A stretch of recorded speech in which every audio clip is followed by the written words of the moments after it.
And it looks like we're live. Thanks for joining me, MC.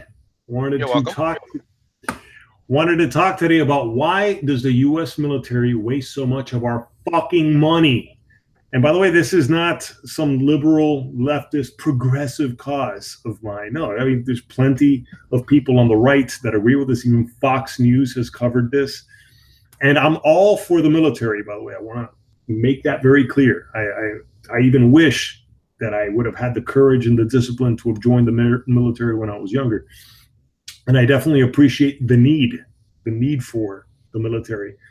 And interesting to see, with the little crash course that I've been doing on military spending, about the 800 bases around the world, the 800 U.S. military bases that we have, which to a large degree, I'm kind of glad we have that presence. I'd rather see U.S. military bases around the world as opposed to Russian ones or Chinese ones, or let alone Iranian ones.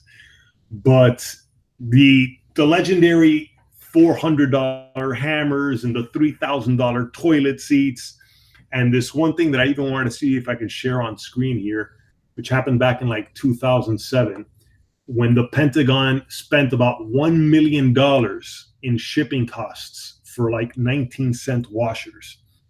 And granted, the women who owned the company that tried to bilk the Pentagon for that, they were arrested. I think one of the women committed suicide to top it off.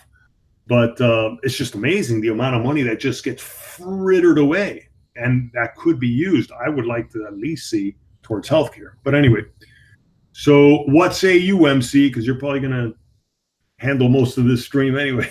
You're the one with the Well, knowledge, you're the one with the uh, military background and expertise. So okay, there are to say that there's no waste in the military is ridiculous. Okay, I mean, I'm not even going to attempt to even defend that, right? But the military, in and of itself, is a waste when you look at it from the perspective of how it works in society.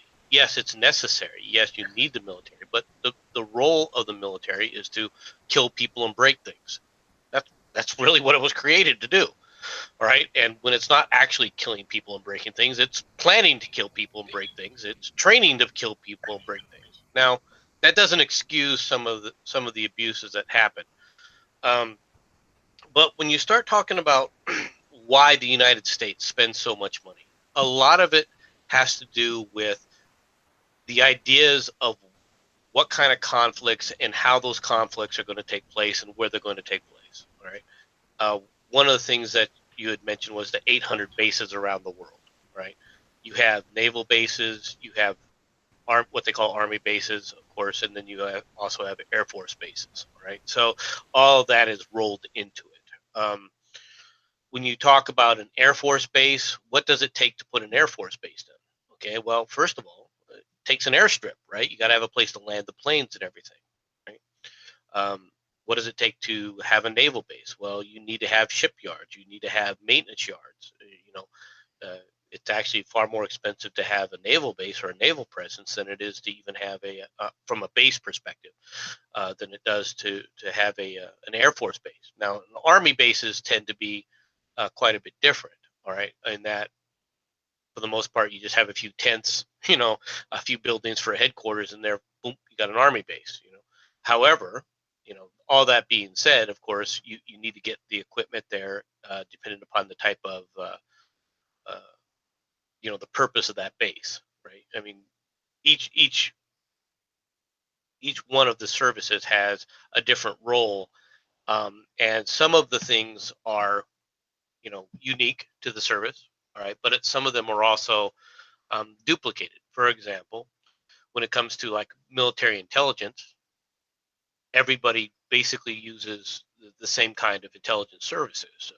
All of that could have been consolidated into a single service, right? Where all branches were if they're consolidated, we're using the same thing. Um, People talk about how, okay, you have radios, right? Everyone looks at a radio wave and say, well, how come the Army uses these radios and they can't talk to the Air Force, which uses those radios, etc. Well, there's several different reasons for that. Some of them are technical, um, and some of them have to do with the nature of security for the for within the area. right? You don't want anybody calling up one of our planes to drop bombs on something. You got to have some kind of procedure there to make sure that the person you're dropping the bombs on are the enemy and not yourselves. I mean, we do enough of that as it is. So that's one of the reasons why you end up with a lot of what people look at as overhead, because the Air Force equipment and the Army equipment, for example, even though they tend to do something very similar, are meant for different platforms and have to have different requirements. They have to have different abilities from an overall perspective. All right. It doesn't justify a lot of the waste. All right. It's just this is how a lot of that waste does come into being. However, all right. One of the things that I worked on when I was in the Army, right, was we were putting together a new tactical platform for Intel. All right, and this was going to be a joint platform where you had different services participating in it, right? So you had a heavy platform, you had an aerial platform, and you had what we call a light platform. Okay, and then we had a marine platform that was meant for the Marines. Now, the electronics inside were all very similar, but where they were being placed was not. And so the different equipment and how it ran within that equipment was different, right? So when you're dealing with something that's a treaded tank type of environment, because of for example, the extra metal around it, you had to have a higher antenna, all right? So the antenna requirements were different, right? And all of this changes things versus an aerial platform, which used different frequencies. So you had to use different kinds of shielding on the aerial antennas. And the antennas themselves, the booms for the antennas were completely different. They had to be done with carbon fiber. Okay, even though the electronics internally to the antenna were the same, the antenna makeup itself was radically different. All right. And with the Marines, the requirements there had to do with, okay, you had to worry about seawater contamination and so forth. So extra requirements had to be added to that. So the program itself, all right, became very, very expensive. And while it did get deployed, all right, it got pared way down, all right, as a result. And that's just one example of what happens with some of these overruns. That's not true of everything, all right, but it is an example of what happens with some of these overruns. People when they get placed in charge of a project, okay, if the project isn't going well, all right, and I mean you're trying to use technology, that tends to be cutting edge, right? But when a project isn't going well, they want to just fix the small little issues and carry on. Okay, but the person who's in charge of that project, his career is on the line. The general or the most of the time it's either a general or a full, what they call full bird colonel in the Army, right? Someone of that rank. In the Navy, it would be a captain, a full captain, or an admiral, right? Rank would be the one basically in charge of the project, right? And when they're in charge of that project, if the project gets canceled, right, they're the ones who are held accountable. So they're going to do everything they can to continue funding, even if it gets to the point where it just doesn't do what you expect it to do. And I'll give you an example of that in a project that did eventually get canceled, and that was the York gun. Okay, the York was an attempt to create a mobile air defense weapons for the Army. All right, where what they did is they took the best gun, the best radar system they had, right, to create, and they put it on the best track so that they could use it as something similar to a ZSU 234, which was the mobile platform, the mobile gun platform that the Soviets were basically using at the time. And So they took all these things. They took all the high-speed radar. They took all the all this stuff. And the first thing that they encountered is that the radar was so sensitive that it would be tracking the enemy incoming plane or the enemy incoming missile, and then a bird would fly in front of it, and because the bird was closer, it would start tracking the bird, right? Or not just a bird, but like a flock of birds. Okay, Right. so you can imagine you don't want a flock of birds to be distracting you when you're looking at an incoming missile. So that was the first thing that happened, right? The second thing that happened is people were realizing, well, wait a minute, with missiles, look how much further away that they're firing the missile. You're not even able to defend it. Yeah, you might be able to knock out the missile, but the missile's still incoming, right? And it's very difficult to knock out the missile. This whole thing was meant to provide, close air support basically for tanks and stuff. And are we really going to be able to utilize it? The technicians, of course, what the British called the boffins, right? They came up with the idea of, okay, well, to ensure that we actually, because hitting a moving target is very difficult. So with just like a bullet. So what they came up with were rounds that had proximity fuses in. Okay, so that if it got close enough, it would be sending out radio waves, and at a certain point, with the reflection of the radio waves coming back to it, it would cause a detonation, right? So it could get close. Sounds like a great idea, right? Yeah. And until they went to test it against a just a quick war test with an MI unit, the MI unit was instantly able to determine which frequencies those rounds were using, and they started jamming those rounds, and they were detonating 10 feet out of the barrel. Right. So these are the things that happen during some of these programs. But this was a program that it looked good on paper. Everything looked good initially, but as the development continued, all these little things kept creeping up, and this project that was only expected to go maybe $1 billion was almost 10 times that much when they decided to say, look, we'll just defend everything with shoulder fired missiles, etc., right, and use other platforms to defend these things with, right? So they canceled it. But that's what happens. Yeah, it sounds like what happened with my townhouse and all the fucking money I've been sinking into that shit. No, and I get it. I mean, I was curious though to know how much of it could be reined in. Is there anything that we could do? I mean, especially when you even see, again, even right-wing outlets like Fox News. I remember Glenn Beck when he wrote that book, Broke. I think it was called Broke. And he had, I think he dedicated like 2 or 3, at least one chapter for sure on the amount of waste that goes into the military. And especially now, this latest bill that was approved by Trump, which was, I think, was at $690 billion in military spending. And I just shudder to think how much, could you put a percentage on how much of that is truly necessary? You know what I mean? Well, there's the key. All right, there's the hardest key to try and assess, right? Which is it necessary? Is these projects necessary? Are these programs necessary? Is this development necessary? Because we're really making a guess of what's going to be necessary in the next war.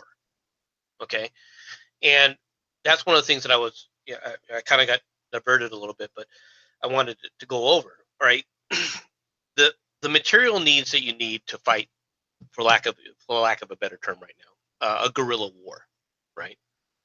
The materials that you need necessary to fight a guerrilla war, the assets that you need to have on the ground, the kind of equipment that you need on the ground to fight that is completely different than fighting a conventional war with heavy armor, which is completely different than fighting a naval war, which is completely different than fighting an aerial war of some sort, right? So if you're trying to say, okay, I want to win in all these different scenarios that I can come up with, right? Then what you end up spending money on is, well, I'm spending money over here for this, spending money over here for that, spending money for this, rather than a consolidated effort. And much of this, in my opinion, quite frankly, while you can't get rid of waste in total, right? if you really wanted to do something that would save money from a Pentagon perspective, is you do away with the services themselves and say, okay, there are the armed forces of the United States. You don't have a dedicated Navy. You don't have a dedicated Army. You don't have a dedicated Marine Force, or you don't have a dedicated Air Force. They're all part of the same group. Just consolidating that alone would allow you to, take certain aspects like finance. There's no reason that the Air Force finance system has to be different than the Army's finance system or the Navy's finance system. All right. Personnel records, for the most part, those should all be the same. All of that could be consolidated under a single umbrella. All right. And so you could do away with, a lot of the duplication of effort just in those arenas alone. That's a good point. Wow, that's one thing I haven't heard within any of the other videos that I've been watching and stuff like that. And that's the whole point of my making these videos. If I can get people to listen to them, is to see, are there solutions to these things? But yeah, no, continue, man. This sounds very interesting. Well, now within the militaries themselves, within the military, uh, department itself, and we'll just use the Army since that's what I'm most experienced with. You have divisions as well. For example, in the United States Army, you have airborne units, all right, which have a very specific role. You have heavy armor units, you have infantry units, all right. You have the support elements for all those units, which are slightly different, right? But then, of course, you have special operations, right? And there's the two big special operations units that people know in the United States Army are Delta Force, of course, and the Green Berets, right? Rangers are another one of our specialized units, but most people tend to forget about those, um, although they are a definite component of the special operations groups. Uh, they have different roles. The special forces, for example, its primary role, all right, is, how do I say this? Advisory, right? Their real mission core is to send in a few of these specialized units to help uh, whoever's been told is our ally, all right, to fight some kind of campaign. Generally, it's an insurgency type of campaign. Okay, um, within that sphere, Delta Force is similar to the SEAL Force in that it's there to do basically hostage rescue. Go in there, if you have a hostage situation, these are the guys that go in there, take control of the building, get the hostages out, and leave. A lot of heavy firing right away, very quick, high intensity, and then leave. In fast, out, boom. No sustainability. You're not going to be on the ground for decades, or hours, or well, hours maybe, but not for days or weeks or anything else. Your airborne units, which would include some of your Rangers. Your Rangers are basically meant to take fortified positions of the enemy, right, and then hold them. The airborne is supposed to take strategic positions such as bridges and so forth, that need to be taken in advance, right, for the rest of the army then to move in with its combined forces, obviously, where you're dealing with helicopters, etc. Now, we were talking about, all right, defensive stuff, all right, and so forth. Well, right now, the United States Army is not allowed to have jets. This is one of the reasons why you have massive expansion of helicopter roles, right? Because the United States Army, while it can't have jets, can have rotary aircraft, right? And that's what they use to, bring in support for attacks and so forth, right? But the United States Army can't do certain aspects that it would definitely love to do. For example, the A-10s are controlled by the Air Force, right? Um, the Air Force wants to do away with the A-10s because their role as an organization, in a generic sense, is air superiority, heavy bombing and air superiority. They really look at the A-10 as, yeah, it's necessary, but it's necessary for them, not for us, right? So why can't we have a platform designed specifically for that role from the Army? Um, Inter-service fighting is one of the reasons, right? It's just one of the examples. Okay, uh, when it comes to, for for example, why do we have a Marine Corps? What are the Marines? The Marines are basically the land forces of the Navy, right? If they have to go in there and seize like a bridgehead somewhere or seize an area that they want to use for like a port, right? That's what the Marines are supposed to do. Well, is that any different really than what the Army does? Well, yes and no. I mean, they have specialized training, of course. They train for amphibious landings and so forth, and that's what they're expected to do. But once they're inland, they're no different than an Army unit. Okay, so I mean, these things all have a place in how the traditions of the United States military came about. But if you're trying to look at things, okay, how can I make this better? How can I make this cheaper? Is there any reason to have these roles? The answer is no. Then when you combine that with, okay, what are we doing in Afghanistan, for example, right? Afghanistan is an insurgency campaign. Okay, if it's an insurgency campaign where you're basically going in, you can see why, of course, you would have special forces. If you're trying to hold large areas of territory, well, then you could understand why you have a role for the army to go in there with its infantry and say, okay, we're securing this area and keeping this area. But what role then do you need for Marines? Why are the Marines there? What involvement would they have at all? Why do you have SEALs there? What role do you have for the SEALs? You know, there's no reason to have a SEAL there if you've got Delta Force to do very similar type of actions in that kind of an environment. So what was the purpose of that? All of that plays into this. Okay. Once again, this is an insurgency role. Okay. Well, that's great. What are we doing with B-52s? What do we do with the B-1 bombers? What are we doing with the B-2 bombers?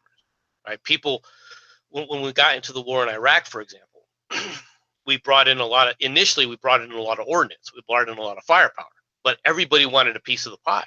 I mean everybody. The Air Force was looking for us to provide targets for the B-2 bombers just so they could say that they used the B-2 bombers in a role.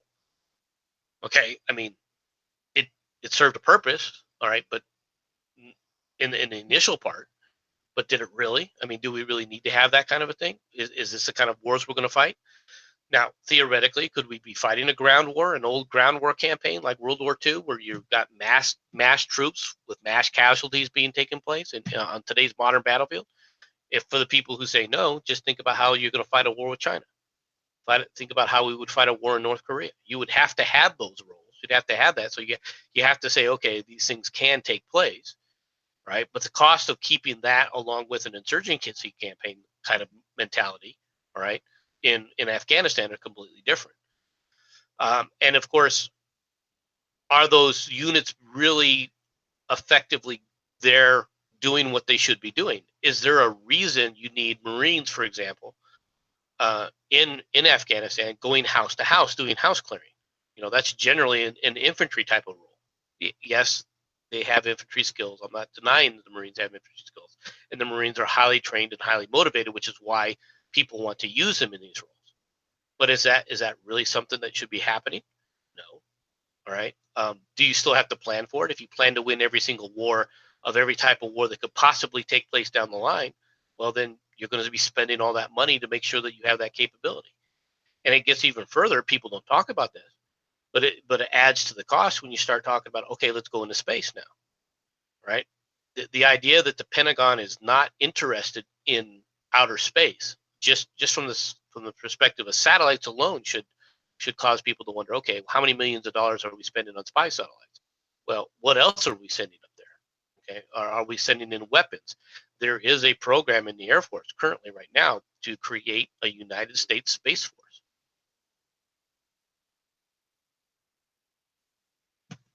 I don't know how many people are aware of This is the problem. This is the problem I get with the when people start with the comments and stuff. Like, I'm starting to see some of the guys that are jumping in and shit like that. Yeah, I know it. I know that there's no way that with this one little stream we're going to solve this fucking problem. No doubt about that. And of course, let me pull up your stream on my other monitor here. Hold on a second, so I can see the chats themselves. I'm sure the people are asking questions. It's the usual suspects as always. And what was I going to say? First of all, man, for everybody tuning in, thanks. I thought most people probably just. I don't even know how people are getting like the notifications for my for the live streams anymore, since I haven't had a chance to really be making videos now that I got now that I finally got a job. And the thing that sucks about this job is that I can't listen to any YouTube videos. So I'm like, I feel like I'm out of the loop of the YouTube community. But You feel that you're part of the community, though, right? yeah, well, that was the thing with, well, especially last year when I was unemployed, but even before with my other job, I was able to listen to like other people's videos and stuff, and yeah, just be feeling like you're kind of tuned in to the things that like this, like some of the things that you're mentioning now that I've never even really heard of on Fox News and stuff like that. You know, like trying to streamline, bringing it all together, like all the military. And I wonder if you could still have the Air Force, the Marines, the Army, and the Navy, but have it all sort of like what you were saying, the accounting be centralized or streamlined at the very least, things Well, like that. in order to do something like that, you would obviously have to have congressional, you know, mandates and so forth. All right, and I'm going to be perfectly frank.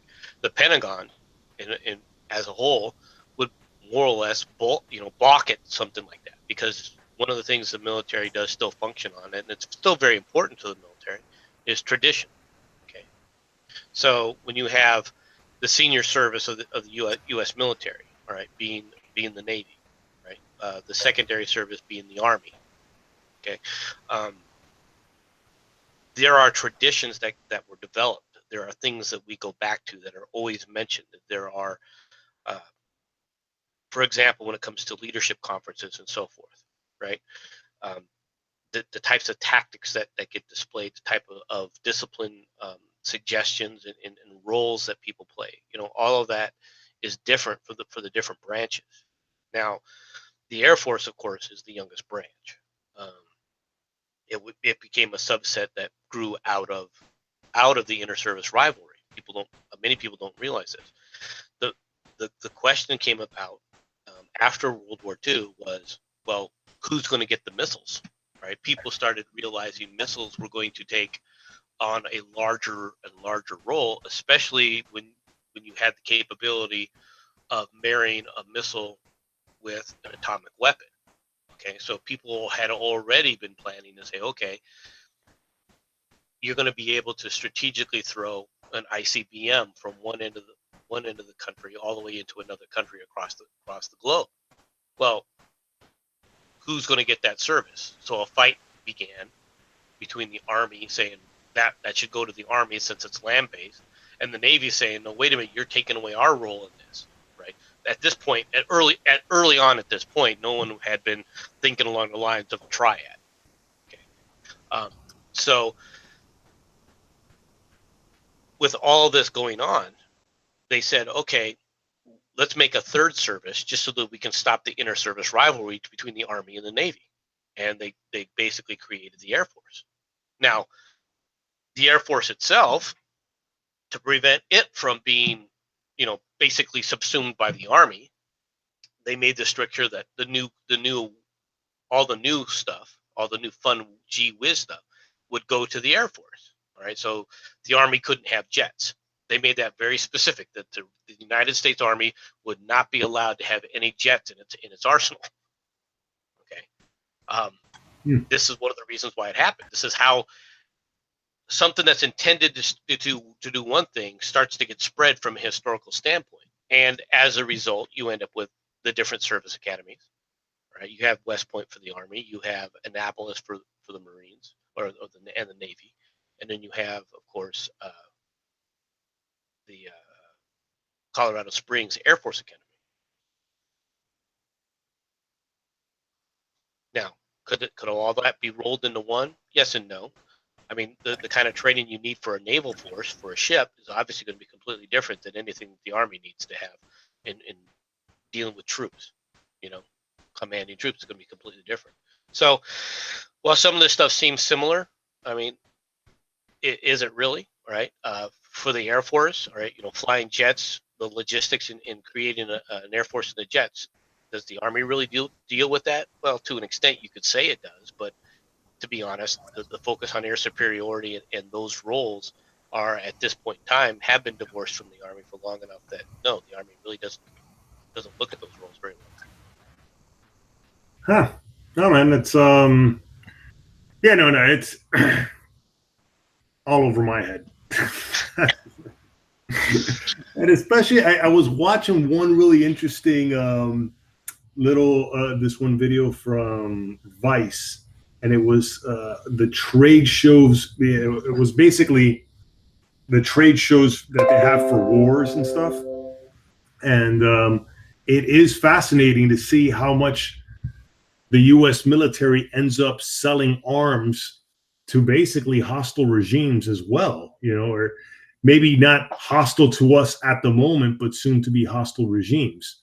And then I wonder how much of our debt to China is for a lot of this military spending. I mean, would you happen to know any of that? Do you know of the, what is it now? We're at $17 trillion in fucking debts and debt and liabilities.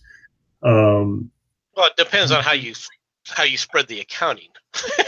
When it comes down to that, right? As far as okay, what part are you going to assign the military from a debt perspective versus how much are you going to assign to these other areas, right? Overall, the U.S. military, if you're going to look strictly at the U.S. military budget, right, overall from the accounting firms, I think that the military accounts for approximately 40% of all revenue. If you take a look at everything within the military, right? Now that also includes, of course, veteran services as well. All right, so it isn't just when you're looking at these things, there's a broader scale to them. But if you take a look at from the military perspective of the budget and how it's basically laid out, the United States, the U.S. budget from year to year, generally approximately 40% of it goes to the military. Now, I'm excluding certain aspects because I'm not including what the outlay is for like Social Security, which is completely different entity in and of itself. Okay.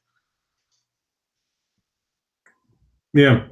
No, I know. It's So you could say 40%. If you really want to just say, well, we're just going to call a spade and say it's all the same, then you would say that 40% of that 17 trillion is from the military. and I wonder how much of that 40% was actually necessary and how much of it just was fucking over budget, overspending going into people's pockets and stuff. And Well, okay, depends on how you want to look at things. You could attribute almost a trillion of it directly to our involvement in Iraq. right. Yeah, that was the number I just heard recently on one of these videos about how much we spent on Iraq, and now because they were contrasting it to what we're spending supposedly on the F-35. I think it's that plane that fucking just does not seem to work, and it's fucking cost. Okay, let's talk about some of these weapons platforms.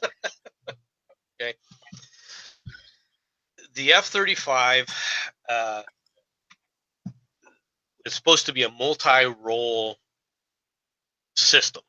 Okay, it's supposed to be an integrated multi-role system. Right? It's supposed to do fighting as a fighter. It's also supposed to be designed as a ground support aircraft, etc. Right? So it's supposed to be the jack of all trades. It's supposed to have high stealth. Okay. Can it perform these roles?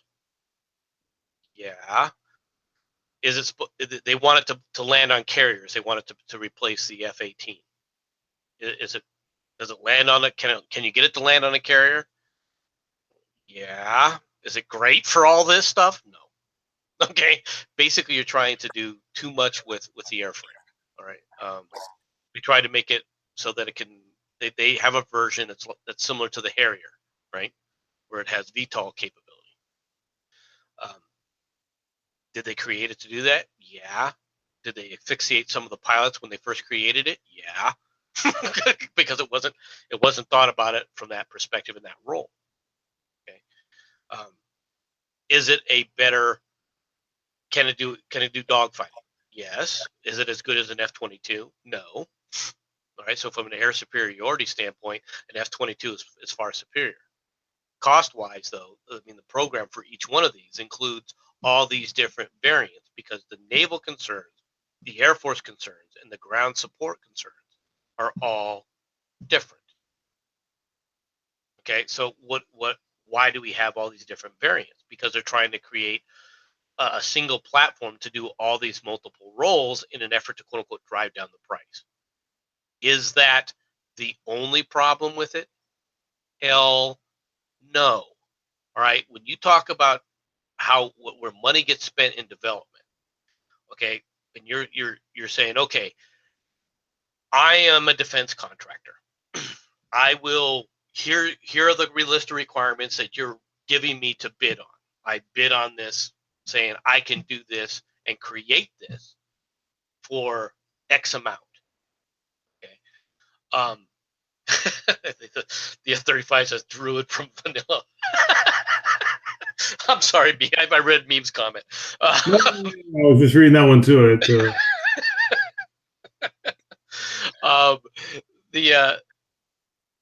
They say, okay, it's going to cost this much. So they let out an initial contract saying, okay, who's going to get the bid for the contract to bid these in R&D, right? So various groups then come back and say, here's my airframe, here's my airframe, blah, blah, blah. Okay. The F-35 was competing with the F-23, right? They decided on the F-35 simply because there were people that weren't happy with Northrop Grumman, who was bidding with the F-23. The F-23 has actually far more capabilities than the F-35. But they chose to go with the F-35. And then knowing that now, well, what does it cost to produce this plus all the other things involved, right? Because when you let out the contract for these things, and they say each one of these is going to cost $35 million. What is involved in that $35 million? Well, first of all, of course,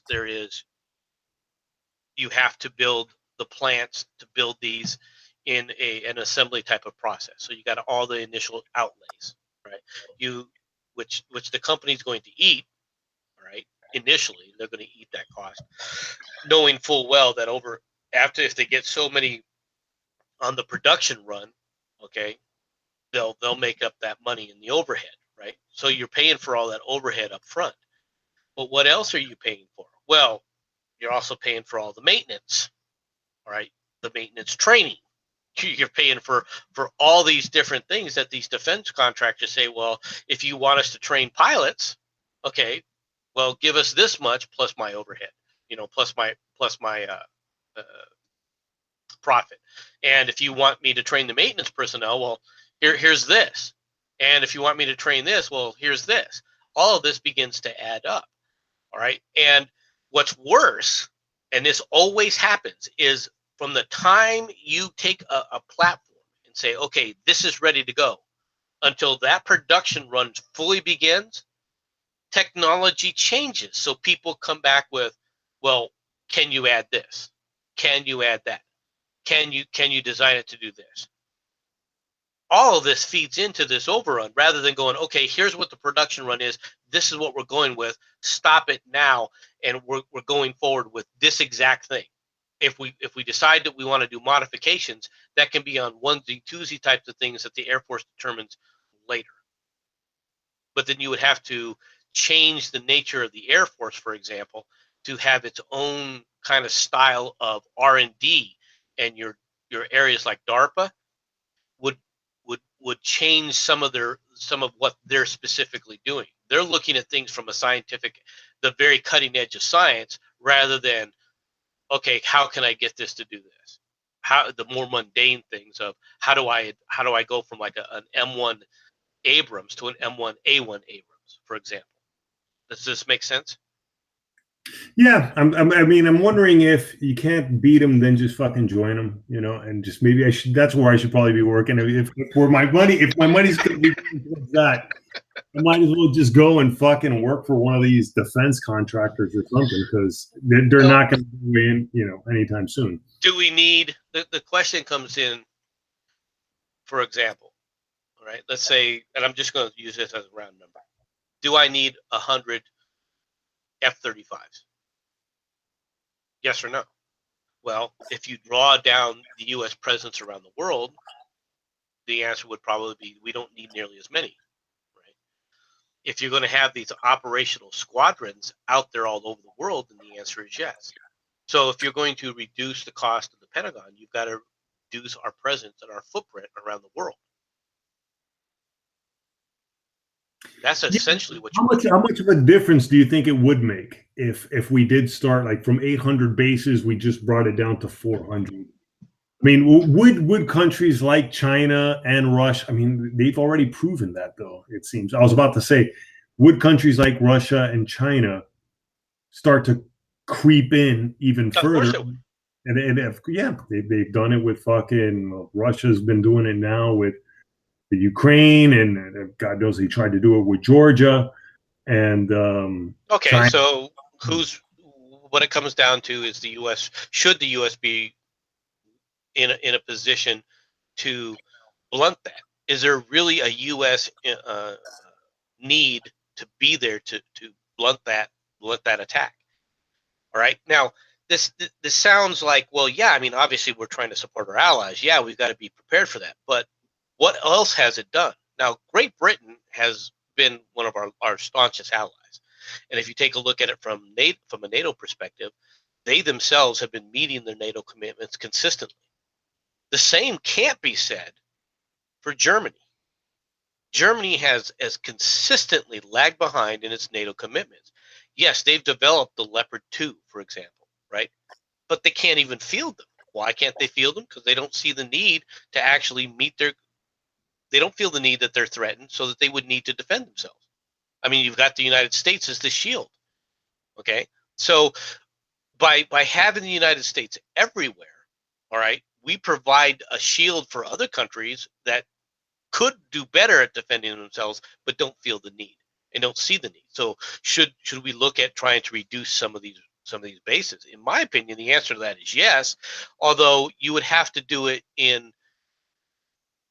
you would have to look at it from a, not from a perspective of saying, okay, we're going to pull all of our bases out of Germany. We just have to reduce the number of bases we have in Germany, or reduce our presences there to some extent to force these other groups to actually defend themselves. Now, of course, you've got to be willing to take that risk. And the risk is by us drawing down, do we encourage aggression? I don't know, but it sounds like that's what Trump was doing, at least with South Korea and Japan. You know, when he had mentioned that on the campaign trail, and now let's see what happens with North Korea. All I was had the chance to look at were the headlines with North Korea. Now it looks like they're going to be pulling out of this summit and whatnot. But I think that that's still just a posturing. We'll have to wait and see. I've always tried to caution people there were people that were looking at the situation and saying we're going to have a summit with North Korea. Trump deserves a Nobel Peace Prize. It's like, look, these are initial steps. Okay, does it look positive? Yes. All right. Is peace? What do we have peace in the Korean Peninsula? No, we don't. We're a long ways away from that. All right. Let things play out and see how things go. Now, currently, what happened is they said they said, look, the joint exercise that you're having with the South Koreans, this is interfering with this. We're going to cancel some of our talks if you don't stop these military games, these military exercises, right? Trump's response was actually pretty measured, which was, okay, we'll reduce this to an extent, but we're still going to go ahead with the exercise itself. All right, so you're basically giving them a face-saving way of, look, we achieved something. Okay, will it work? Don't know. It's not up to us. Right, that's going to be up to the North Koreans and whether or not they accept that as enough of an olive branch to continue. But it always has been on up to them whether or not they are truly committed to the peace in the Korean Peninsula or not. It's really not for us to make that kind of determination. But does the military play a role in this? Well, of course we do. Right, the fact that that South Korea even exists and it has remained peaceful is directly due to the fact that we've had over 30,000 troops stationed in the Korean Peninsula since the 1950s. Yeah. Hey, speaking of peace, I was thinking of bringing in some people so we can fucking have a free for all here. Oh, sure. Yep, I'm gonna put the. I'm gonna just put the link out. I mean, it's the usual suspects. So here we go. Here's the link, everybody, or anybody that wants to join in. Do I still have it? Oh, fuck, great. Yeah, I don't have the fucking link right now. Let me see if I can. No means the Germans have more than 4 planes, although to be honest, their planes are, from a technological perspective, woefully behind. Right. There was a big push for the Eurofighter, but if you take the Eurofighter and you compare it to, for example, the F-35, there's not even a contest. The F-35 will blow it in the dirt. That's reality. Now, the thing, I thought that the F-35 wasn't even fucking working at all. I mean, according to this one last video that I saw, they were just making it seem like, what is the whole point of using of having this F-35? But well, the problem with the F-35 is we have a better frickin' airframe. We have the F-22.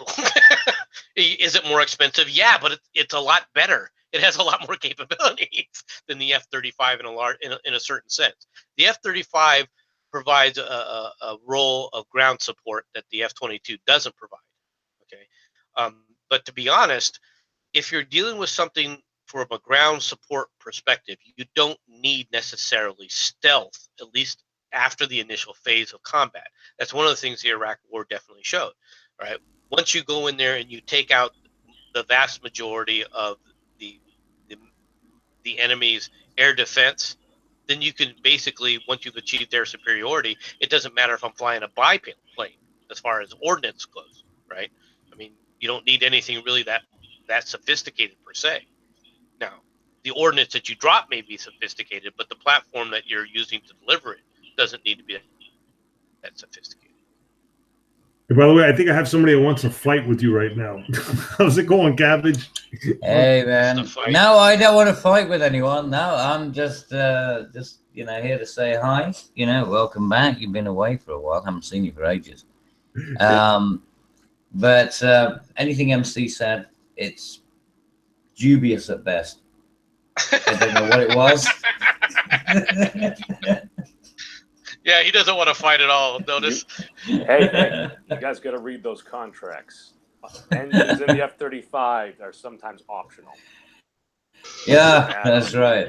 Going in, man. Yeah, and also, and the head-up displays, may not work, and it's just luck of the draw, right? That's how it works. Well, isn't like the F-35 kind of like buying like an iPhone 10? Like, it can do many things greatly, but in like another 2 years, it's going to be a better phone. Now, it can do many things badly, but it can do one thing possibly greatly, and that's the problem. I mean, what do you need out of a phone? Just fucking speak to somebody, for Christ's sake. I still don't get a phone. The F-35 has certain advantages, but what's not 40 up? Yeah, right. No, it doesn't. Well, certainly not for the price. Well, not the price that we're selling to the British, no. Well, not the price it took to develop the fucking thing. You already had the Hawker Harrier. You had a decent. I mean, you also had the Boeing thing. So, you chose a shitty option. The F, like I said, the F-23, the F-22, definitely is a better airframe, and we should have concentrated on it. Well, the F-22, that's the whole point. The F-35 is just an F-22 with a few extra, with an extra engine shoved behind the pilot that asphyxiates him. Great idea. It only asphyxiates British. No, the American ones do it too. We don't claim that. It's not discerning. It's not racist. It's not a racist engine. Now, there is one other thing that right. Memes, what the fuck are you doing? Christ. Stop pissing about with your microphone, you dick.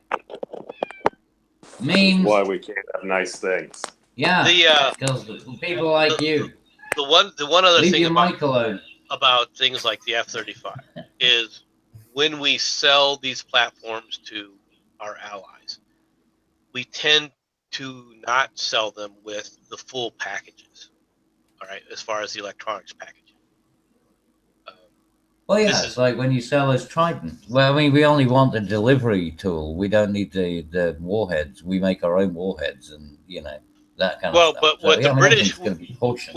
with the British, we tend to provide more than we do to, for example, Germany. Well, yeah, because we could do it ourselves if you didn't, so it wouldn't really matter anyway. Well, Kind of we have other futile not agreements. to do it. You guys are, whether I like it or not, you're part of the Five Eyes, so we got to give you guys credit. Fuck you. And You really are. You guys don't have the same problem because instead of the military spending, it's spent on the royal family, right? Is that where the I think it's about 50 million. How much do you get for 50 million? Can we buy we probably get half an F-35. Well, how much did No, that royal wedding fair. that just went down? How much did that cost? I don't know, but it's going to cost a lot more for the divorce. The weddings. is- Give it 3 years. It's only a matter of time.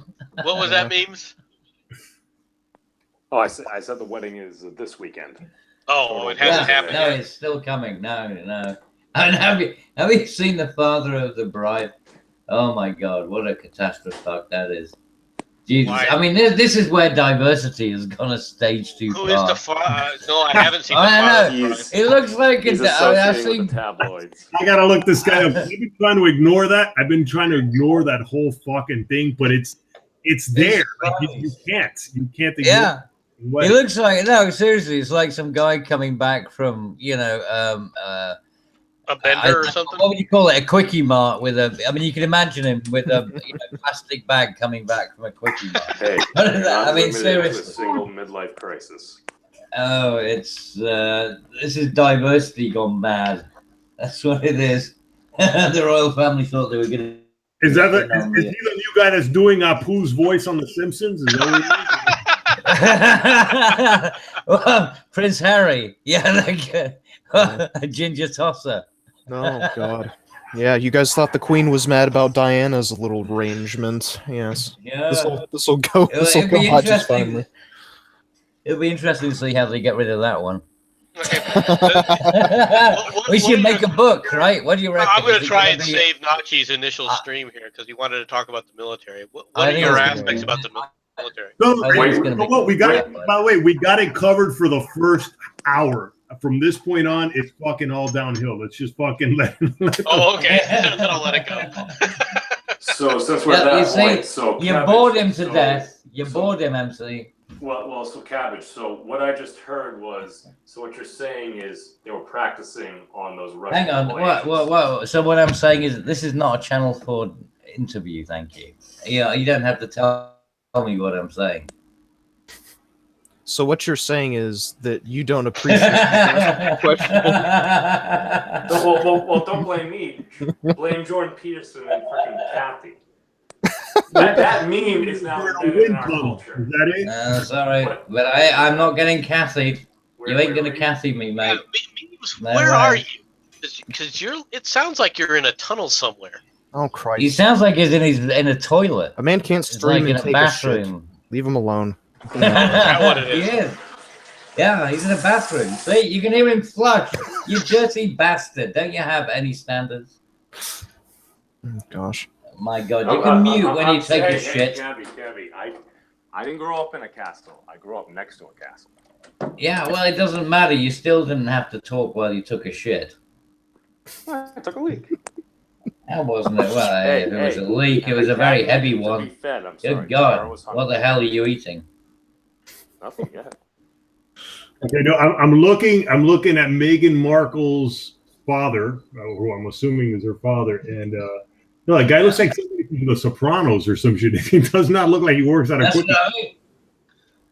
Well, no, I mean, yeah, but no, you could see him like just there's a picture of him in sweatpants, walking across. I mean, he just looks like some bum that you throw change to.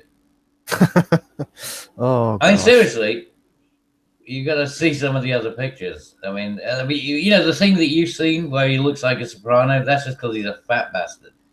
But you know, if you actually see him, you know that was in his his Sunday best. He was dressed up at that point. But you see the other pictures of him, and he looks like. I mean, but that's what apparently the royal family is marrying into. So, good luck to Well, I mean, it's not going to last long. The royal family is over. Yeah. It's well, in all fairness, you're only losing Harry, right? You're not losing any of that primo stock, I suppose. Yeah, but don't forget, Harry is not. Yeah, but Harry isn't Charles's anyway, right? Oh yeah, That's James Hewitt's kid. It's not James pure enough. Hewitt. So What's the older brother's name? he's not pure blood. William. Redheaded stepchild, I'm assuming, right? Is that what he is? Classic redhead. He's literally a redheaded stepchild. No, it's not a stepchild. It's basically he got cucked. And he knows it. He got totally cucked. Oh no, undoubtedly. Seriously, undoubtedly. There is no doubt whatsoever. But like Woody Allen and fucking Frank Sinatra with Mia Farrow, that kind of thing? Is that no, look, if you take a picture of Prince Harry when he was doing his passing out parade, at Sandringham, at the academy, and you look at his the guy James Hewitt, who was a captain in the military. They are identical. I mean, literally, you could overlay their faces. It's that close. So James Hewitt is undoubtedly the father of Harry. He is not a royal. It's a meme. It's a meme. I already see it here. James Hewitt and Prince Harry. Let me see. Yeah.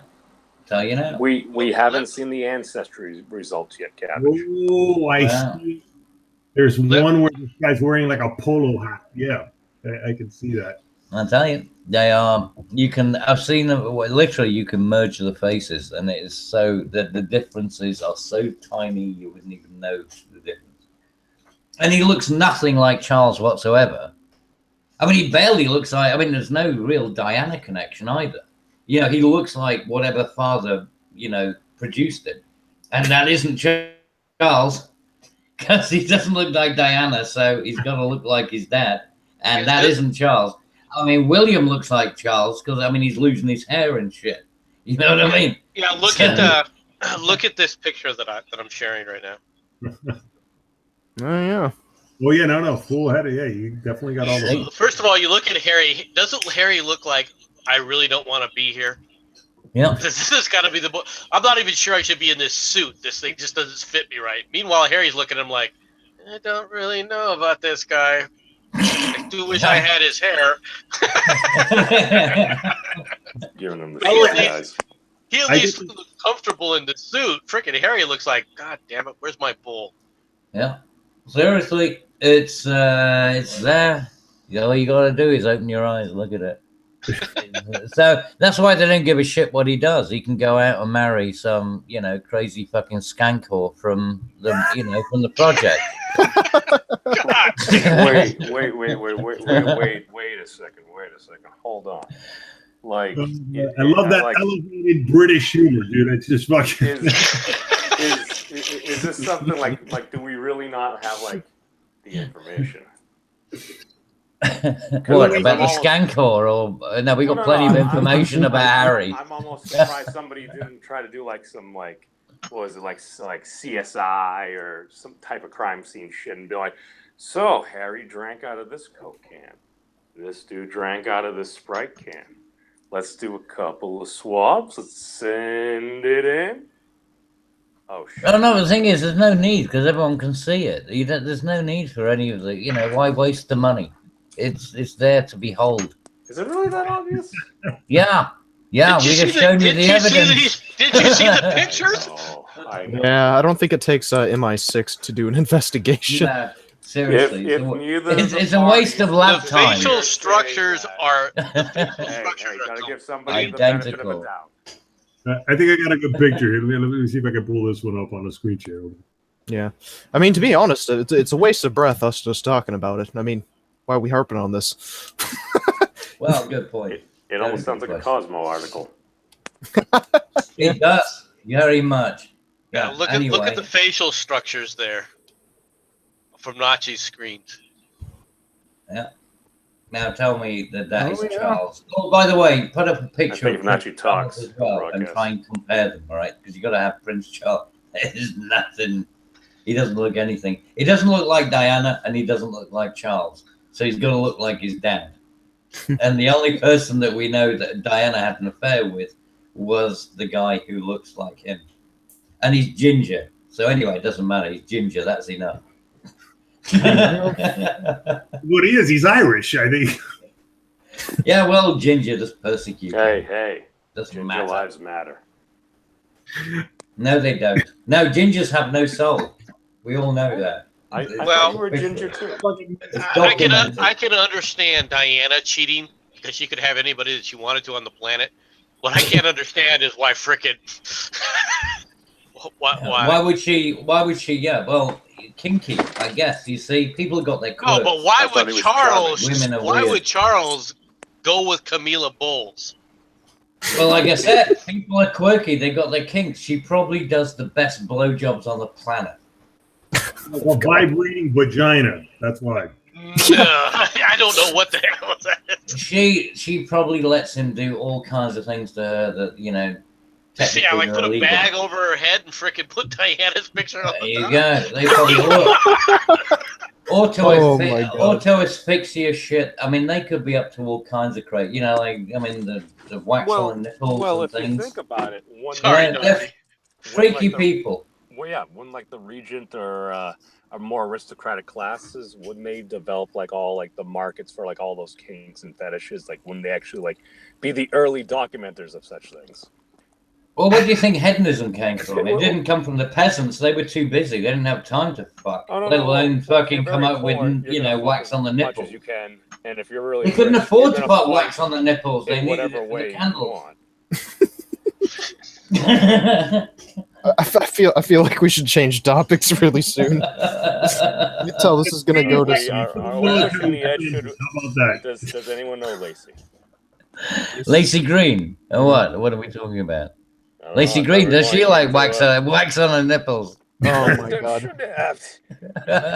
Look, that's her boyfriend who's having a fucking he's having this live stream right now with the 500,000 subscribers. That notification I got somehow. Now is that now which one is that? Is like that Vernaculus's evil brother or something? Oh, Chris. No, it's Chris Reagan. What the oh fuck's his yeah, name? no, I yeah, Chris Reagan. Yeah, Chris Reagan suddenly pulled his fucking head out of his ass. Yeah, well, he's a dick. Well, no, he's kind of entertaining. Doesn't he have a draft? No, he does. Having said that, I would fuck Lacey if she just, shed a couple of pounds. That'd be good. But I wouldn't have to look at her. That's very sexist. Cabbage. She's beautiful the way she is. I'm sorry. You do realize this criticism With is duct coming from tape a cabbage patch head on top of. I am just saying my personal preference, and nobody can demand anything else of me. You would be white knighting the fuck out of her if she was in front of you when you were. I wouldn't white knight that. Well, I mean, I'd white knight it, but not in the way that you think.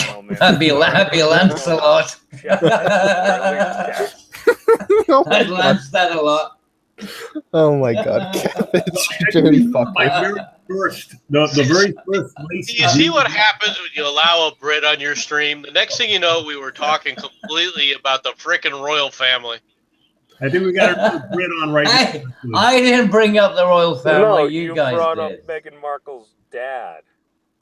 Yeah, well, like I said, freaky. Then lead to the royal family. No, because I was asked about the royal family, and I said, well, that fat dude who's going to turn up, it looks like he was. Kennedys in the bushes and shit over here. So but the Kennedys. When was the last time you worried about a wedding? All right, for example, like Chelsea's wedding. Did you see anything like this? I missed one of my best friend's weddings. I'm a terrible Nachi. person. I'm letting you guys take over the stream. It's fine. Oh no, go. Sorry. You have the penis and the balls. Take control. I was just wondering about Lacey Green was the very first time. Well, the very first time I heard the word vajayjay was from her. And long before I even imagined she would be like some social justice warrior princess, blah, blah, blah, blah. It was just one of those little sex ed videos that she was making. And for when I think it was for TV. And I remember my very first thought was, don't hate her. Don't hate her just yet. Like there was just something about her that she's just. Did they give you wood? Yeah, I can get some wood out of this. Well, that's biology. Yeah. Okay. If I mute it, I can get by. We were talking about fapping on that earlier stream too. You've got some kind of fascination with that there. Yeah, but I've been masturbating the whole time. Have you he's saying things that other folks would deny to their graves, but it's true. But no, but Nachi. So what you're saying is Lacey actually taught you something, and at some point later you learned. And Sorry, I lost my thought. almost jerked off to the butt crack on her chest. That's oh yeah. No, first time I ever heard about Lacey Green, it popped up as a Sargon clip, and I'm just like, who's this cartoon girl? Nachi, can I ask a question here? I'm getting close to peaking. Oh God. Is this stream in code that I'm not getting, because it was meant to be about military spending? Yes. Oh, that's true. Yes. Well, yeah, but Lacey Green is an unnecessary expense. Well, we solved the military spending thing, boys. You see, what we decided was the F-35 is like a druid from Vanilla WoW.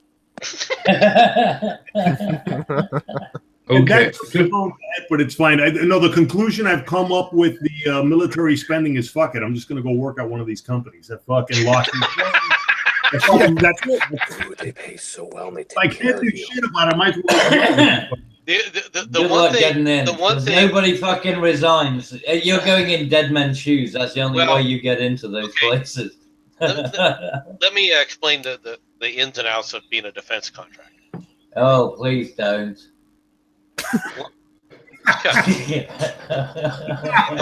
problem with hiring on Savage, by the way, dude, this guy's fucking hilarious, man.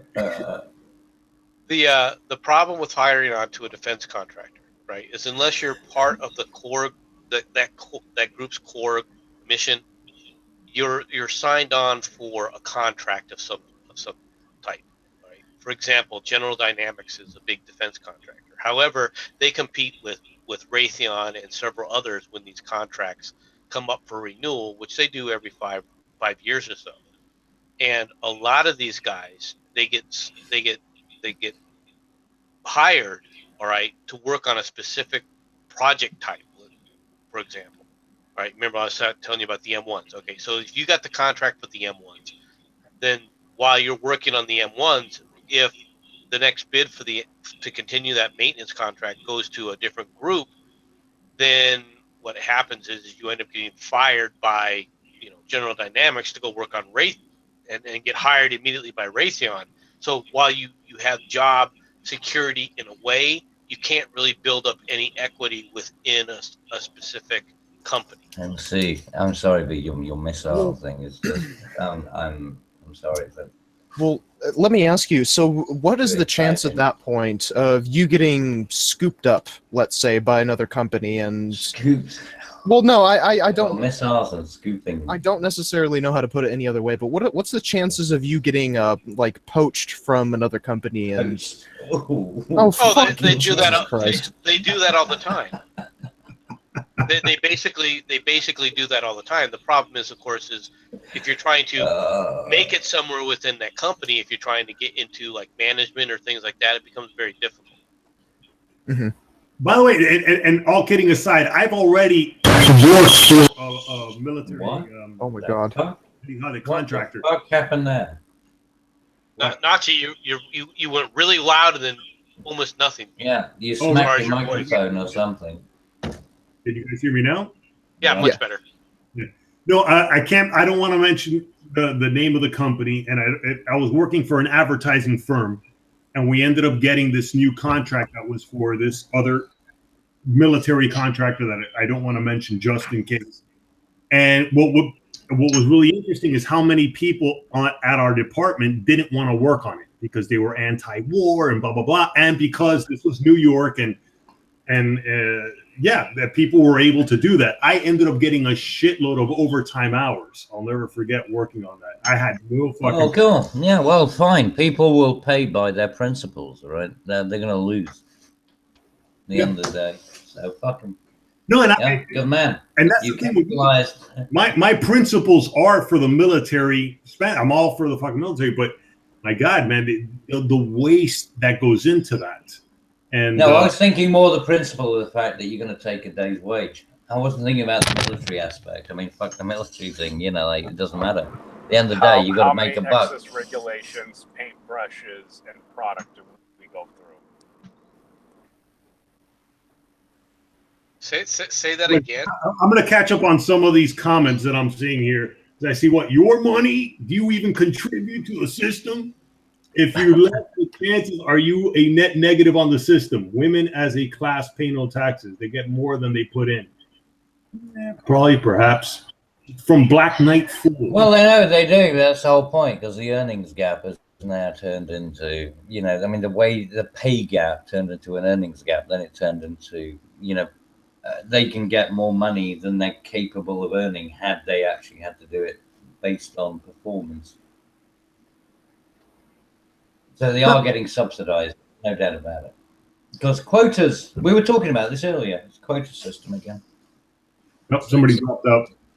The British Bulldog dropped out. Oh, that he wasn't a bulldog. He was a stormtrooper. Don't worry. He'll be back. if we're nuking something from space, he'll be there. Oh, hey, yeah. Argue amongst yourselves. I'm going to go get myself a drink, but I'm going to still be listening in. Oh, fuck you. We're just going to go silent. It's your channel. Look at that dick. God damn it.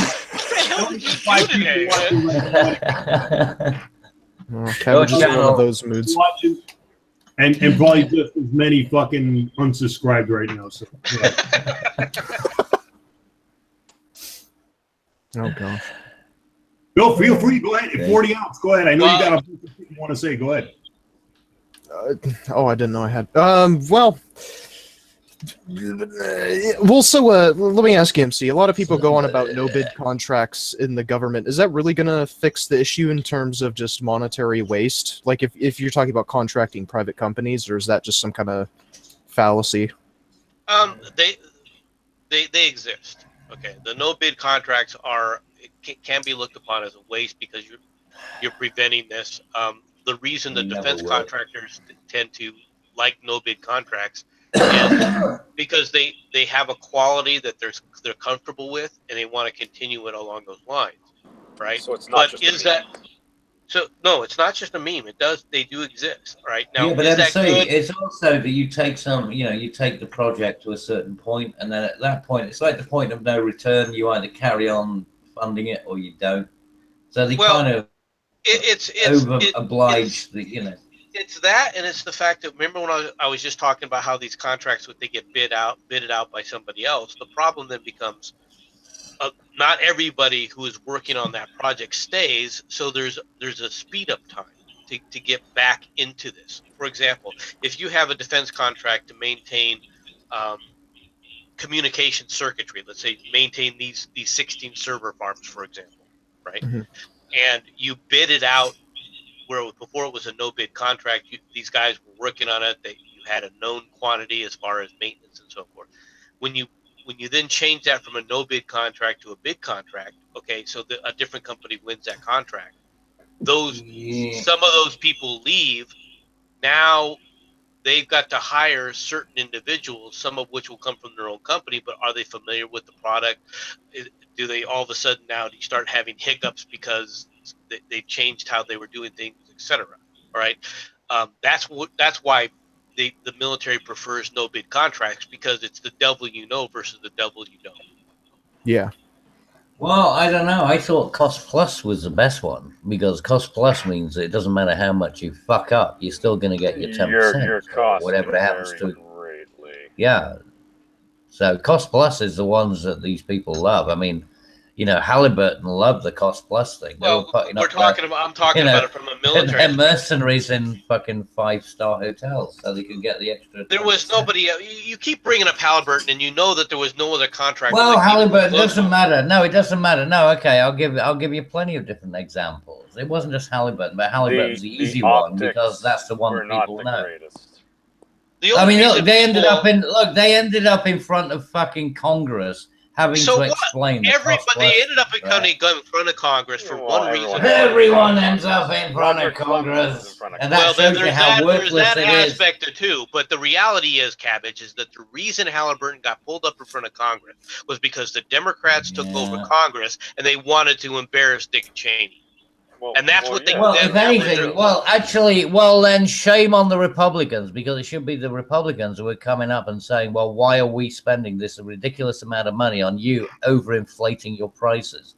That's what Republicans should have done. And what was the outcome? Before you start making that accusation, Cabbage, what was the outcome of that hearing? We've degenerated into the now. What was the outcome of that hearing, Cabbage? The outcome was, well, we're just going to let it ride. The outcome was they weren't really just going to let it ride, and they'll just have to let it go, right? Yeah. So here it is. You're making a claim that even the congressional committee doesn't substantiate. Well done. No, I'm saying that they both had their fucking fingers in the pie, so they wanted to let it carry on. That's the point. Well, Cabbage. Otherwise, they would have been stopped from doing it. Well, no. Everyone likes pie. There's always room for pie. Absolutely, in all its forms.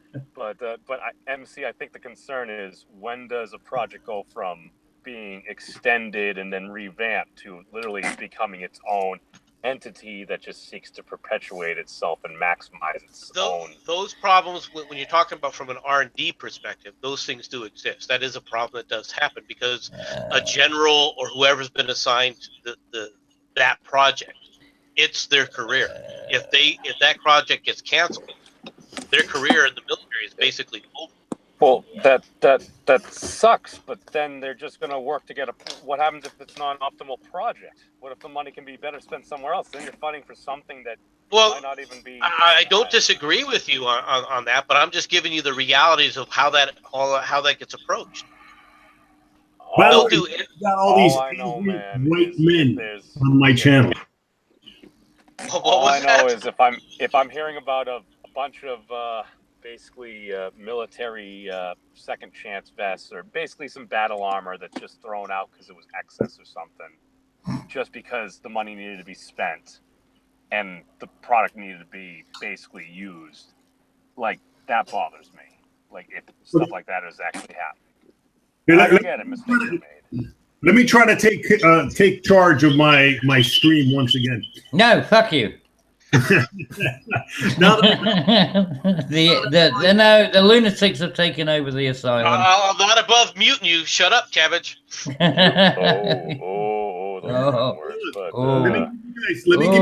little bitch. Let me give you guys something to really get pissed about. One of the things that I wanted to bring up is, with the money that we could save with all the military excess spending, could we not have a healthcare public option like the shit they have over in England with that fucking national health care? But just have it as a public option so people would appreciate the private healthcare. Well, just give everyone the VA. Have everyone serve. Public service. Well, send it to people to the VA. Does it? I was about to say. This will learn you. Yeah, conscription. Why not? Yeah, make them actually earn it. Yeah, why not? Well, if you want to just let everyone have the VA, you might as well just start dragging people out in the streets and shooting them. You're gonna die anyways. No, you don't need to shoot them. Just give them a gun. They'll shoot themselves. There are areas of the VA that are horrible. For example, in Phoenix, the VA in Phoenix is just absolutely atrocious. But the VA in LA is actually very good. So you have problems. I'm not going to deny that, but not everywhere in the VA is horrible. In LA, it's good. Can you believe that? Right. So LA. No, but I mean, even then, right? I mean, even if you want to say, well, okay, the VA is okay, but I mean, well, I haven't talked to my dad in years, so I don't know if he's even fucking alive. But like my father-in-law, for instance, my father-in-law literally has been switching medications on and off for like the past like 4 or 5 years, and every single day, or not every single day, but every single year he has to literally go back to the VA because his fucking meds don't work. Says, all right, well, just take 3 months with no meds, and then come back to us, and we'll get you reevaluated. And it's this never ending process of fuck ups and paperwork. Like the fact that people don't die more often is fucking miraculous to me. But 40, the thing is that, you know, some things there are no cures. You're just having to deal with symptoms. And so you have to change, you know, as your body adapts to the drugs you're giving, then you have to give other ones to try and compensate, whatever. You know, I mean, it's a chemical conundrum. Well, I understand that to a certain degree, but I mean, when you're talking about having to literally go through months of being on meds, months of being off meds, and then switching meds, and then doing this and doing that, and then all in the meantime getting reevaluated 100 different times, and then having to sit in the VA office for 4 or 5 hours, you know, people in the military don't really understand how much this fucking time adds up. If only there was an app for that.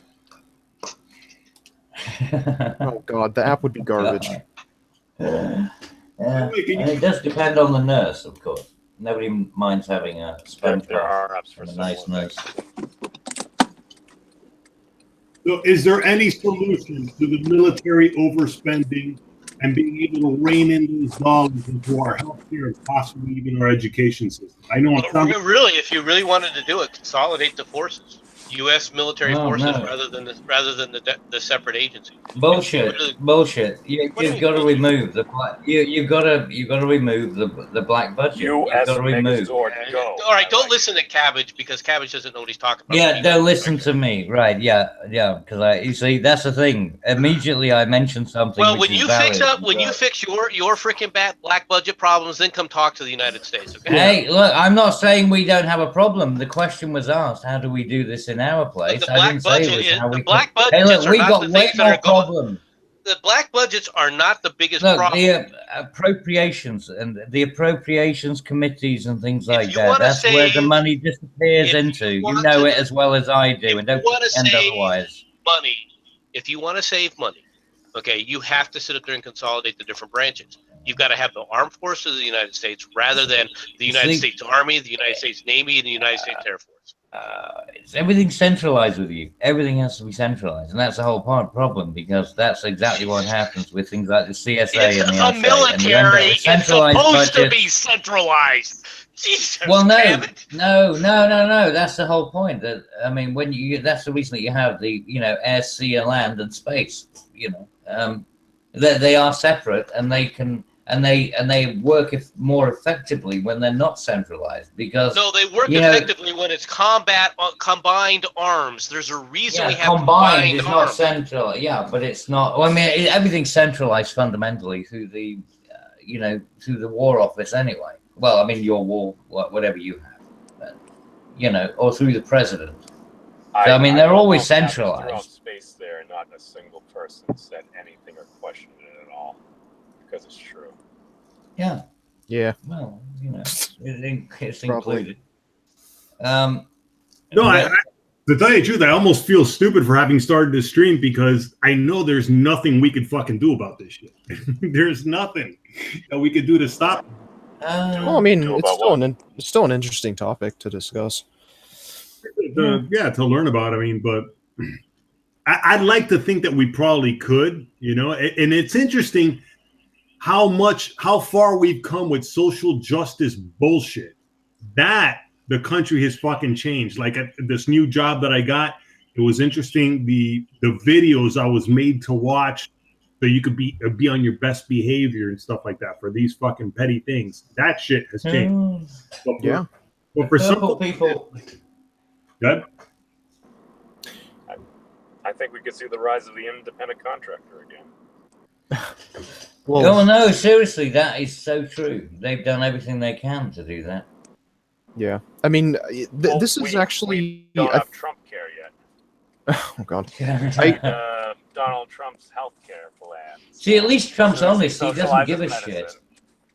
Well, he the admires thing is- the healthcare models of some Scandinavian countries, and the first thing he said when he got in there is, "Why don't we just give everyone Medicare?" And then the folks around him reminded him he was a Republican, and he didn't do that. Yeah. Well, I can't remember. I can't remember who I was discussing this with. It might have been Cabbage, but yeah, it's a lot of people trying to discount the fact that social justice isn't a problem anymore. Like, oh, we've won against the social justice, but I mean, we really haven't. I mean, think about it. It was what was it like 2 or 3 months ago? They changed the Canadian national anthem. Yeah. They got the Canadians to change their national anthem. Yeah, that's Canada, dude. Fuck them. It's well, I know that's Canada, but I mean, think about it. What's one rung below Canada? Australia, Great Britain. You know, well, yeah, I love it. The US fall on that scale. We got to change our national anthem. God save our gracious person. Yeah, exactly. God bless the gracious. You know, I mean, because you got to make it gender neutral. Are you serious? No, I'm just saying. I mean, that would be the result if it. No, I wouldn't be fucking surprised. tried it. It would just be too ridiculous. Oh, wasn't it a new set of laws? Well, no, in Canada, they changed one word in the national anthem because they changed him to person or something. Yeah. Well, but I mean, that's a huge psychological win, though. Oh yeah, Like, it really is exactly.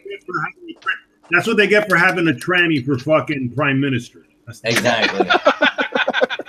Oh, I'm sure. I swear to God, that guy's a trap. It's just waiting to be exposed. Oh yes. Is it Castro's trap son? Is that it? It is. I think Castro's trap son. Probably. Yeah. Have you seen that, Nachi? Yeah. I've seen the pictures, and I wouldn't be surprised. Wait, he's related to Admiral Akbar? Yes. Well, he certainly isn't Boba Fett. He's got no balls. Well, let me ask 40 and MC, because I get the feeling maybe memes as well. What do you guys think about having at least funding a bare bones minimum public option for healthcare in this country to give fucking the private health insurance companies and all the overcharging within our healthcare system as well a run for their money? You're speaking specifically about single payer, correct? No. A public option where we still have definitely how do you call it, private even private health insurance, and you still have the possibility to make profits, but to give them something that they'd have to compete against. Kind of like the way we have public schools versus private schools. At least we have some sort of rock bottom thing. But that's the problem. You don't have that. I mean, that's what actuaries are for. That's why you have an insurance policy. The actuaries work out what they could realistically charge you for a policy, and then you pay that policy based on the cost of treatment. Should you, based on your age and, your lifestyle and things, that boxes you tick, then, that's how you end up with your quote. That's how it works. It's all done by actuaries. No, I get that, but they're also way overpricing. Like what? Oh yeah, but that's the pharmaceutical companies which are gouging people, and there's no doubt about it. Pharmaceutical companies are gouging the people. I mean, I can't understand why in America you can go from one store, you can walk 200 yards into a different store, and you can get something for a different price when it's medication. Healthcare is more of a loss leader, and the prescriptions are the cash cow. Oh, is that what it is? Right, so it is. That's the thing, you see. Even Trump, we could say, quote unquote, cucked on that one. You see, that's why your social medication won't work if you're not willing to cap. If you really want to, you're never going to win. If you really want to fix that, then you have to do away with the FDA as it currently exists. Well, you need to change the model, and like, see, for me, I just say just fucking. It's not just change the model. You gotta just if we're gonna do it anyway, rather than fucking mismatch this, because with President Obama, he's like, all right, here will be a step towards this. So, and I mean, as soon as Chief Justice Roberts was like, well, yeah, we're gonna have this. At that point, it's like, well, it's sticking around, so just fucking renovate goddamn Obamacare. If you're going to do this, all right, you want to reduce costs and everything. If you really want to try and help out the situation, you have to start with the fact that, okay, drugs can't be managed by the government. All right, you have to take the FDA and remove them from the entire drug equation. All right, so you got to eliminate their entire role. That would have additional benefits because it would also do, you know, the DEA wouldn't be needed anymore either. The optics would look terrible. You need some sort of insurance to folks that. If you're worried about optics, then you're not worried about the people.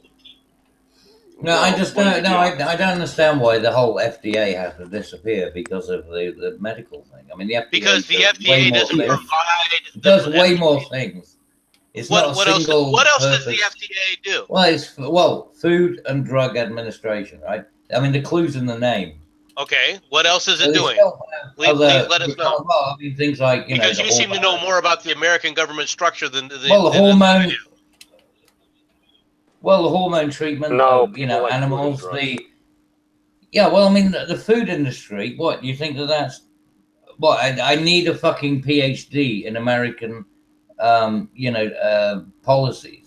In order to identify it would be helpful if you understood how FDA, it would help to understand if you understood the difference. Is the bit that you're talking about. It's not just that. The problem, Cabbage, with our FDA is that they're so broad, they cover all this other crap that isn't necessary. I didn't say anything about the other crap. I just said the USDA. All right, you have the USDA, which takes care of the food. Yeah, but it's underneath the FDA, right? It is underneath the FDA, and it shouldn't have been there. It was placed under there along with everything else. You have to get rid of the FDA.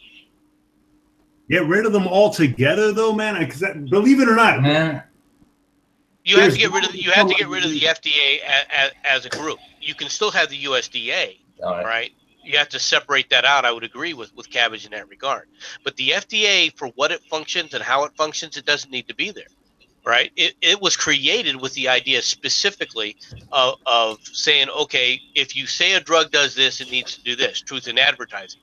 And it has expanded to the point where they are the ones dictating how testings are going, what testing goes. And then what's more is they add their little thing of, then we become the approval process for the drugs.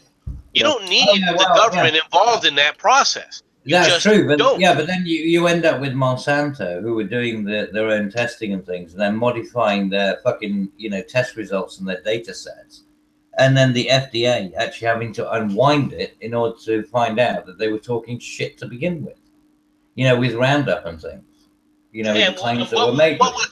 Roundup is what, Cabbage? What is Roundup? Is what? Well, it's pesticide. Okay, it's not. It's a pesticide. But it's not a pesticide, by the way.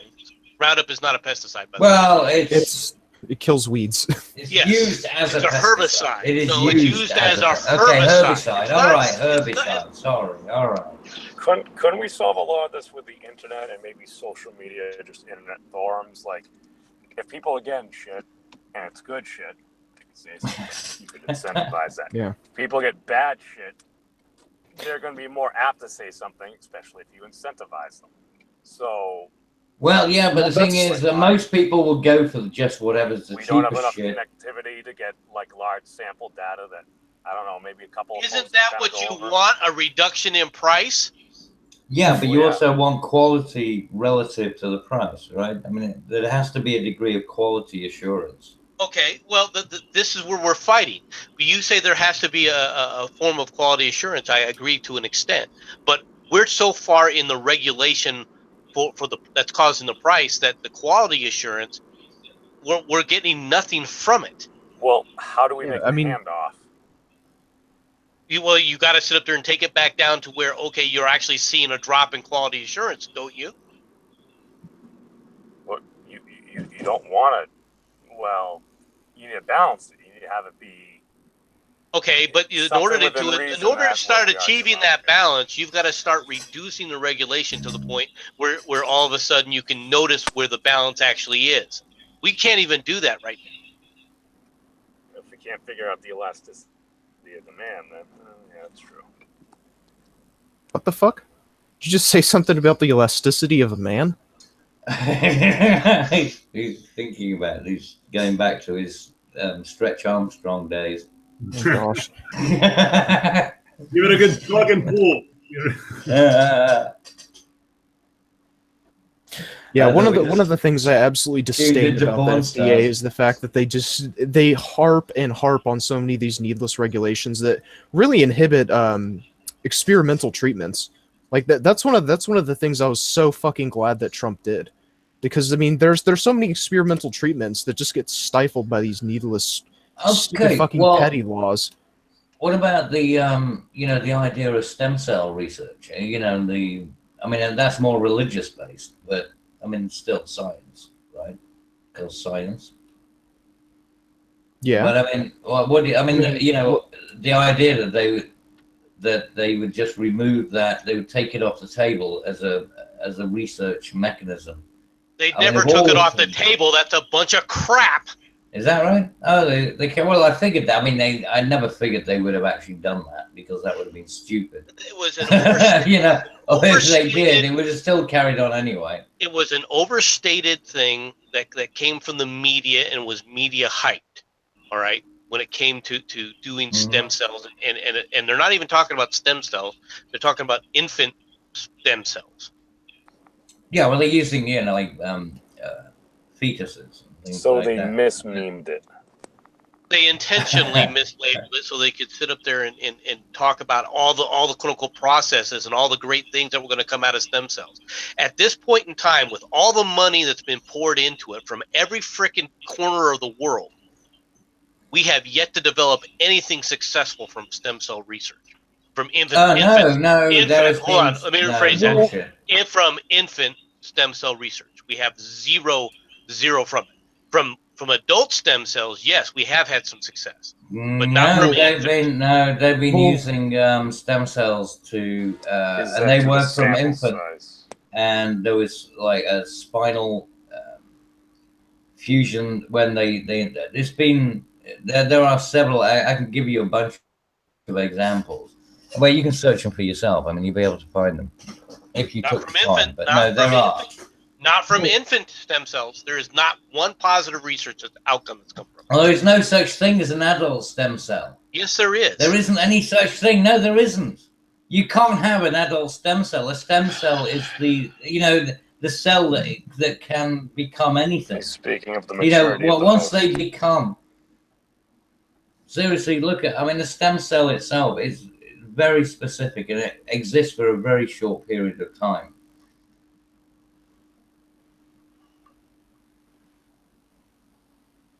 Here you go, Cabbage, just for you.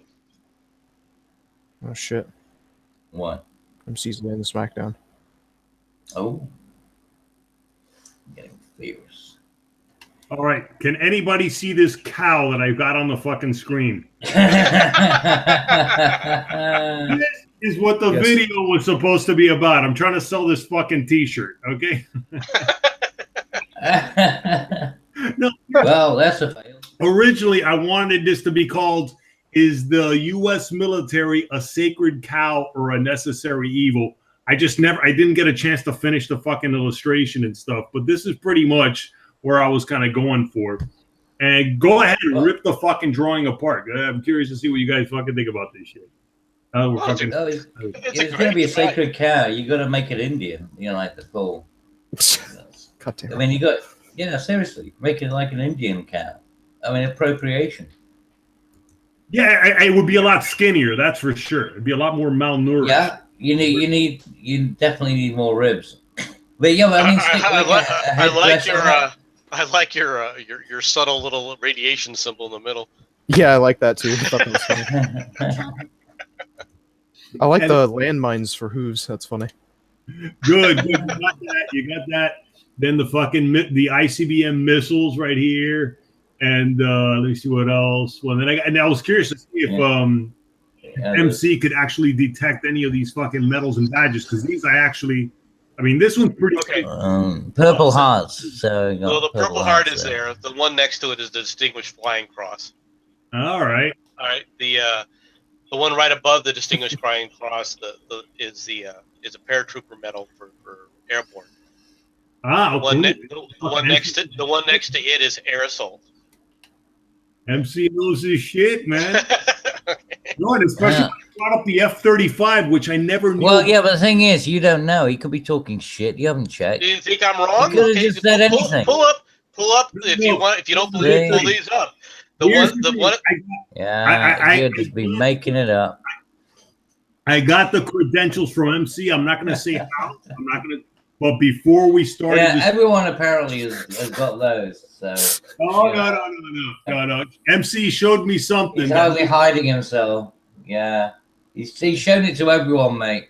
Don't worry, you're not special. I have not showed you. You have no idea what I showed you. Yeah, but the difference is, I don't care, but that's the difference. People want to see what you have, and I don't. He's lying. We know his rank and badge number. He showed me his ball sack, right? There you go. See? It had shrapnel. It had shrapnel in it.